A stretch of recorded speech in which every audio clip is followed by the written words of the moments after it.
Times of Swaraj में आप सबों का स्वागत है और मैं हूं संतोष सिंह। और आज हम टाइम्स ऑफ स्वराज में चर्चा करने जा रहे हैं कि यूपी में शिक्षक बहाली को लेकर जो गड़बड़ी की गई थी और उस गड़बड़ी को देखते हुए जिस तरीके से इलाहाबाद हाई कोर्ट ने पूरे रिजल्ट को फिर से मेरिट लिस्ट बनाने का जो आदेश दिया है, उस आदेश को लेकर जो छात्र संगठन और जो इलाहाबाद हाई कोर्ट के एडवोकेट लड़ाई लड़ रहे थे, उनसे आज हमारी बात हुई है। काफ़ी लंबी बातचीत हुई और उन्होंने जो तथ्य बताया, उस तथ्य से तो 1000 गुना ज़्यादा बड़ा तथ्य बिहार के स्टूडेंट, ऐसे स्टूडेंट जिन्हें नौकरी से वंचित किया गया है, उसके सामने मौजूद है। और उन लोगों का तो दावा यहाँ तक है कि जिस तरीके की तथ्य आप बात कर रहे हैं, मिनटों में ये चीज़ें हाई कोर्ट में हो सकती हैं। हाई कोर्ट अगर ये देखे और इलाहाबाद हाई कोर्ट का जो जजमेंट है, उस कॉपी को लेकर अगर आप लोग वहाँ पे याचिका दायर कीजिए तो चंद मिनट नहीं लगेंगे पूरे रिजल्ट को खारिज करने में। देखिए, वहाँ सिर्फ रिजर्वेशन पॉलिसी का सवाल था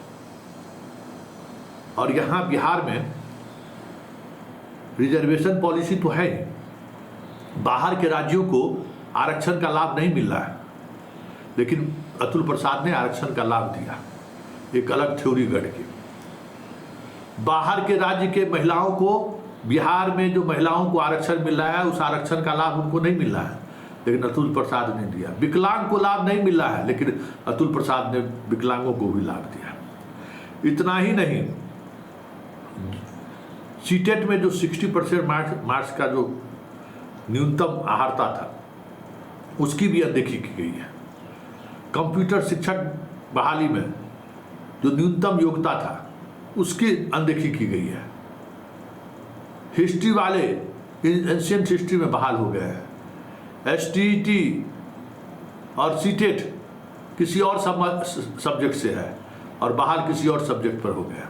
ग्रेजुएशन कोई और सब्जेक्ट है, अब बहाल किसी और सब्जेक्ट से हो गए।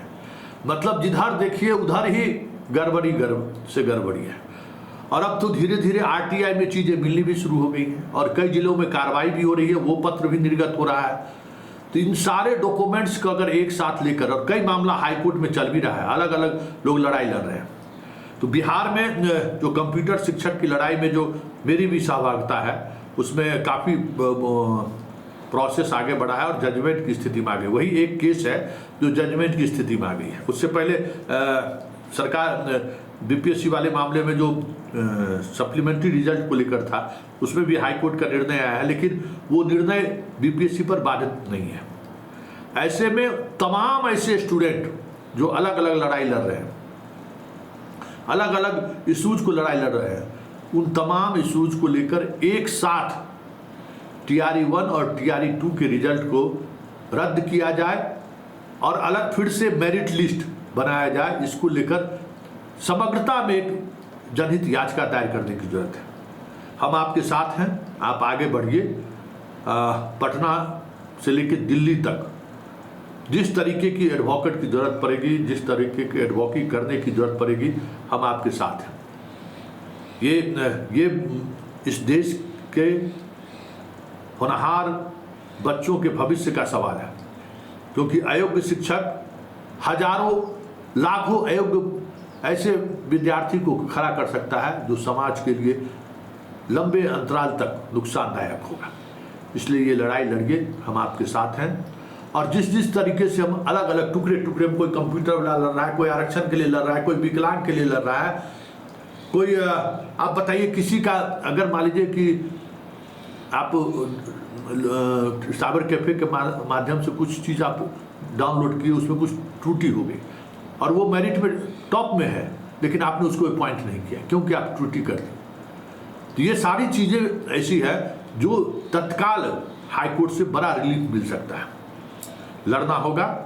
और अब तो सारा डॉक्यूमेंट्स, अब तो आरटीआई में बीपीएससी भी दे ही रहा है। आरक्षण वाली बात, विकलांग वाली बात, 60% सीटेट वाली बात, एंशिएंट हिस्ट्री वाली बात, अब तो सारी बातों को लेकर आरटीआई के सहारे हमें जानकारी हमारे पास में है। कई जिलों में जो कार्रवाई के लिए जो पत्र लिखा गया है जिला शिक्षा पदाधिकारी के द्वारा, स्थापना के द्वारा, वो पत्र ऐसा डॉक्यूमेंट्स है जिस डॉक्यूमेंट्स के सहारे पूरे रिजल्ट को रद्द कराया जा सकता है। एकजुट होइए,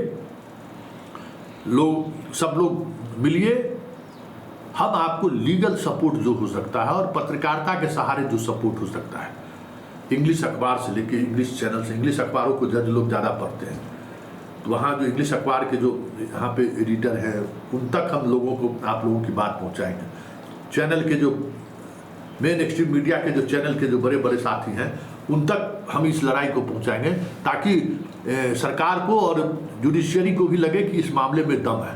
क्योंकि जब तक प्रेशर ग्रुप क्रिएट नहीं होगा तब तक हाईकोर्ट में भी जल्द सुनवाई नहीं होती है।